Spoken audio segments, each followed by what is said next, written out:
Yes, well, as we get older and older, I'm 77 right now. You can't live forever, you know. So if this procedure I'm going to have to clean the blood doesn't work, then I've got probably a few more months to make it before my kidneys shut down, you know. So that's kind of why I'm kind of going along with the interview at this time. You're seeing that what you went through is just too important for people not to know about. Yeah. Yeah. Can you just, can we start at the beginning with your military career and just walk through what exactly your experiences were? Was drafted into the military and got into the U.S. Army. After that, I was sent to the Signal Training Center in eastern United States. What year would this be? 58. I went through the signal training course. And at that time, I went through the radio teletype course and also the cryptography course, crypto. They had 5 instructors that were getting out of military service. So they pulled the top 5 students, and I was 3rd in the class. So I got pulled as an instructor. Now, were you at this time also working yet for CIA? No. Not yet? No. After one day, my boss came to me, and he said, how would you like to, make some extra money? And I said, oh, money is good. So he's explained to me that he could put it through, would have to get a top secret White House Q clearance for the job, And I thought, boy, must be a pretty exclusive thing, And I said, well, what is this?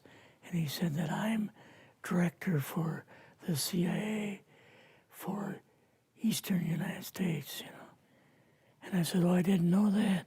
And he said, you weren't supposed to. After about 6 weeks, my security clearance came through, and I got my CIA card. It was an ID card, like a credit card, where I could just go up to the door and slice it, walk right in. And my name at that time, I used a artificial name too. Never used my real name. I started working with him on the project he was on, and that was Project Blue Book, which was kind of partially a fraud. You're saying some of the Blue Book cases Yes. were completely fictitious? Yes.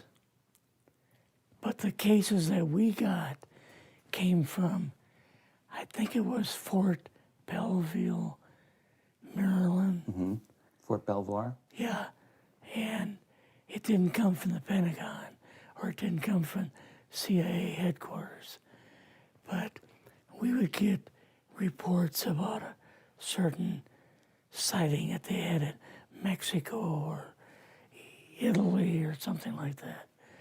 And then we had people that would follow through on it, that would go out and interview the people to see if they were nutcases or if it was real, So they'd be going overseas frequently? I wasn't, but I always stayed statewide. But the people we had working with us from the CIA would do that.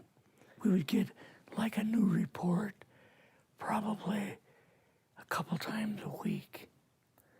I was coming into the Army fresh off the farm, so I really didn't have much knowledge of anything, but my boss filled me in on Project Blue Book and what they had found so far.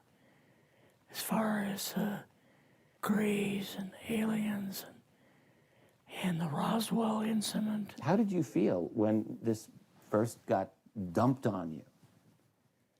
When you first learned about this? I was just kind of overwhelmed with all of this, you know. And I said to him, I don't know if I'm going to be able to be a judge of this type of thing. What's real, what's not, when I don't have much knowledge of it, you know. So What did he say? he said, well, we have to build the information as we go, and you'll see how this thing is working out. And then the other thing is, of course, you really weren't able to tell family or close friends, obviously. No, I couldn't tell anybody. In fact, I had to take a vow that I wouldn't tell anybody. A lot of it for 40 years and more of it for 50 years, which is up in 2010. You're doing all this crypto work. You're looking at images, photographs, video. It's 1958, maybe the fall of 58. What happened after this? At that time, the Project Blue Book thing kind of went pot, you know. If you remember, back in those days, they kind of declared it as a nothing, you know. Mm-hmm. Right. And They were telling the world all UFOs are misidentifications, hoaxes, balloons. Psychological issues, whatever. Yes. Yeah. So my boss came to me and he says, we've both got a new assignment. And he says, oh, I said, where are we going? Oh, he says, we're going to the Capitol. We're going to be part of the Eisenhower push.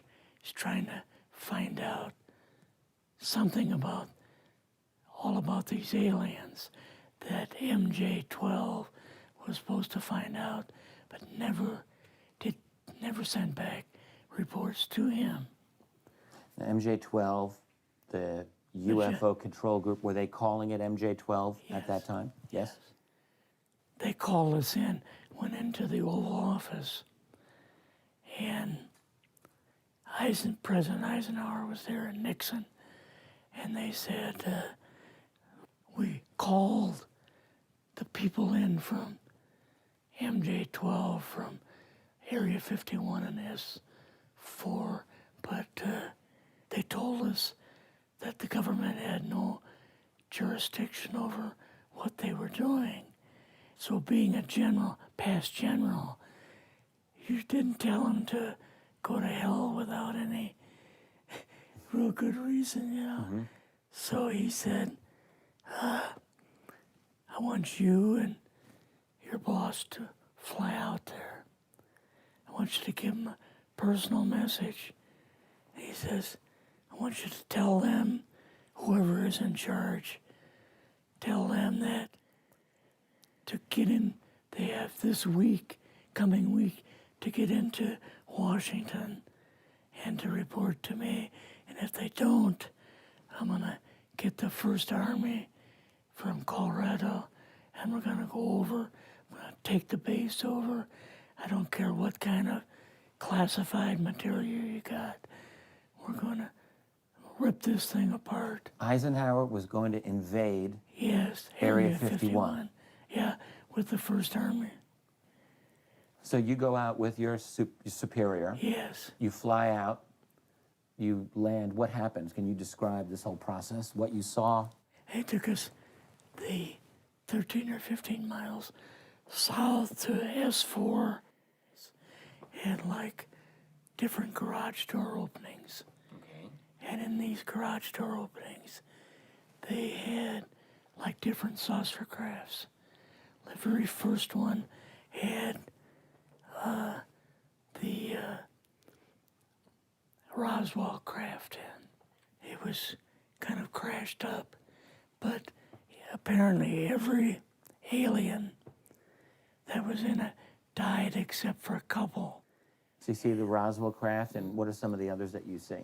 Well, the Roswell craft was really strange because it looked like real heavy aluminum foil. We could rock next to it, and you could rock it. The whole thing probably weighed 150, 300 pounds. Could they tell what the source of power was of this craft? Yeah, it was like a reverse gravitational thing of some kind.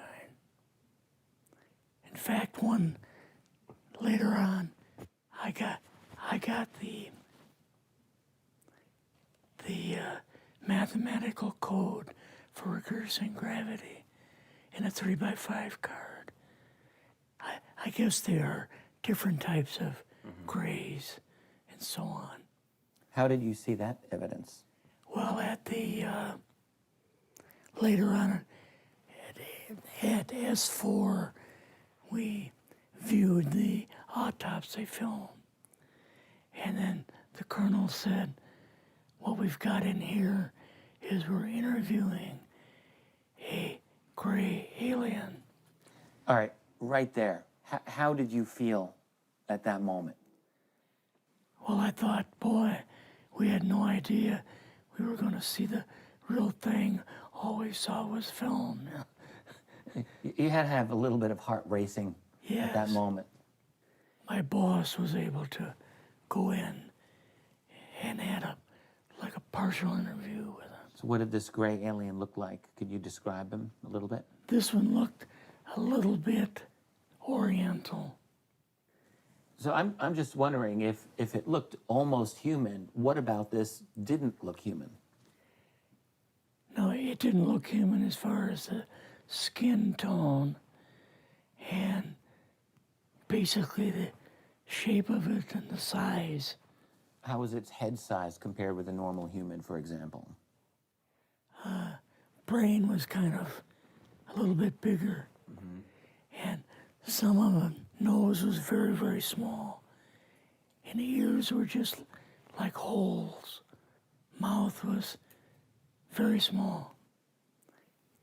Now, why were they bringing you out here at all, anyway, to see an alien? What was the point? To go back and tell the president they actually had one. So he did not know at this point No, if there was an alien at S4. no. What did you do then at Area? Were you done, or did you have other things to do with Yeah, so S4? basically we were kind of done. Went back to Area 51. They took us into the main building, and there we saw a U-2, which of course we didn't know existed. And a model of the SR-71. Yeah, the Blackbird. So, but like I mentioned earlier, it was not a model of the current Blackbird. It's an earlier version. But an early version.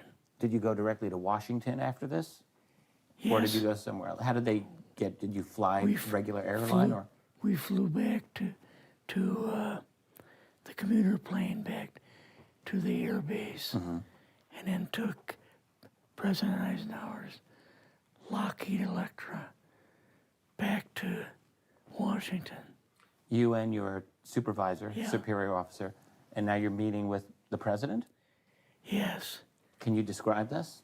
Well, we met with him in, the second story of the old OSS warehouse building. And Eisenhower and Nixon were there, and also Hoover was there. So he asked us what was going on, and we told him about the alien and the whole situation, and the black projects and so on, and he was just totally shocked. He appeared for the first time to be worried, you know, like he was worried. I would think that Eisenhower would, I mean, he certainly knew that flying saucers were real. Yes. He knew that there were aliens. So I guess I'm just wondering, what would he have been, really surprised about? Surprised about the black programs. Eisenhower said, got to keep this thing completely secret. You know, can't talk about this. Your actual name is, I mean, the name you grew up with, that was a different name than what you Yes. had in the... I never used it in the CIA at all. Now, what about today? You're going on the public record, and this is still sensitive information, even though earlier you talked about, you know, security oaths that maybe expire after a certain period of 50 time, years. but you're still concerned. Linda Motenau's phone call, her phone was tapped, and they got my phone number, and through the telephone company, they're able to find me, and so on. When they found you, what happened? I was going to a grocery store. Two guys in a black suits come out of a black Lincoln town car and came over to see me. And they told me that I'd better not publish anything or talk to Linda about any more things. So at that time, I did, you know, I stopped.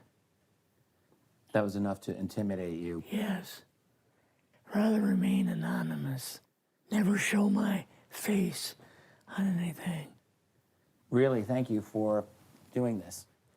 Yes, this was, I guess, kind of a good idea because I feel much better having talked about it.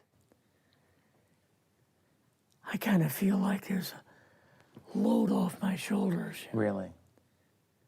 because I had an awful lot of secrets that I had kept over the years.